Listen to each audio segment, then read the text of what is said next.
નમસ્કાર મિત્રો, વાર્તાનો સમય ચેનલમાં આપનું હાર્દિક સ્વાગત છે અને હું છું ઉમિયાશંકર તેરૈયા. ફરી એક વખત આજે નવી વાર્તા લઈને આપની સમક્ષ આવ્યો છું અને આજે આપણે વાત કરવાની છે સારસ પક્ષીની. બરાબર? એક સરસ મજાનું જંગલ હતું. જંગલની અંદર બે વિદ્વાન હાલ્યા જતા હતા. બે ભાઈબંધો હાલ્યા જાય છે અને જંગલની વનરાયું જોતા જાય છે અને કુદરતની કળાનું નિદર્શન કરી જાય છે. હવે હાલતા હાલતા હાલતા એક ધોમ ધકતો તડકો અને બે જંગલમાં હાલ્યા જાય છે. એમાં એનું ધ્યાન પડે છે કે બે મૃત પક્ષી પડ્યા છે, મરેલા બે પક્ષી પડ્યા છે. એટલે મરેલા બે પક્ષીને જોયા ને એટલે એની નજીક જઈને જોવે છે. એટલે એક છે એ બીજાને પૂછે છે કે કેવા સરસ મજાના પક્ષી છે, હે, અને આને કોણે મારી નાખ્યા છે, કોણે આનો શિકાર કર્યો હોય છે? એટલે બીજો વ્યક્તિ એને કહે છે કે નહીં, શિકાર તો નથી કરેલો. કેમ કે જો શિકાર કરેલો હોય ને તો શું થાય કે ક્યાંક આને ઈજા પહોંચેલી હોય, પણ ક્યાંય ઈજા નથી આના શરીરમાં. એટલે શિકાર તો કોઈએ નથી કરેલો, એ તો પાકું જ છે. પણ હોઈ શકે કે કંઈક જનાવર કરડી ગયું હોય, કે આને ઝેર ચડી ગયું હોય, ખાવામાં કંઈક આવી ગયું હોય અને બે મરી ગયા હોય, એવું બને.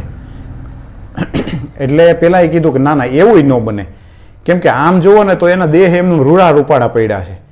જો ખાવામાં કંઈક આવી ગયું હોય, ઝેર ચડી ગયું હોય અથવા તો કંઈક જનાવર કરડી ગયું હોય તો શું થાય કે શરીર આખા લીલા કાશ થઈ જાય. એટલે એવું નથી થયું. એટલે પેલા માણસે પાછું કીધું કે તો કુદરતી મોત એ છે? એટલે કે ના ના ના, કુદરતી મોત બેયના એક આયરે તો ન જ હોય ને.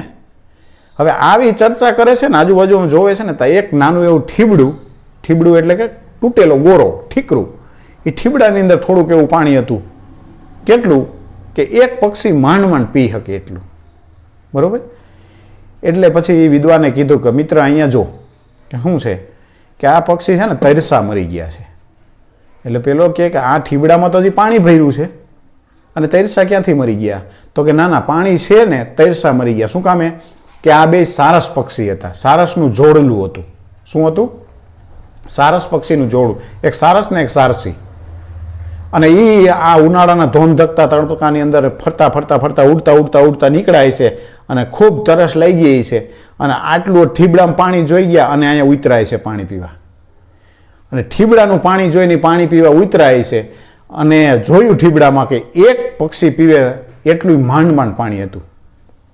એટલે એકાબીજા પેલું કહે કે તું પી, પેલું કે તું પી, પેલા કે નહીં નહીં તું પી. આ બે પક્ષી તું પી કરતા સારસીને કહે તું પી લે, સારસને કહે તું પી લે, એમ કરતાં કરતાં બેય તરસે મરી ગયા. પણ બેમાંથી એકેય પાણી પીધું નહીં. મિત્રો, સારસ અને સારસી પક્ષીમાંથી જોડામાંથી કોઈ પણ એક મરી જાય ને એટલે બીજું એવું કહેવાય છે કે માથા પછાડીને મરી જાય છે. અને સારસ પક્ષી વરસાદ થાય ને ત્યારે જ વરસાદના ટીપા ઝીલી અને પાણી પીતા હોય છે, આવું કહેવામાં આવે છે. એટલે સારસ પક્ષીનો એટલો બધો ગાઢ પ્રેમ હોય છે, એ જોડાનો એટલો બધો પ્રેમ હોય છે કે એ મોતને વાલું કરી લે પણ પોતાના સાથીની પહેલાં ના તો એ પાણી પીવે છે કે ના તો એ જિંદગી જીવે છે. આશા રાખું છું મારી વાર્તા તમને ગમી છે. અસ્તુ.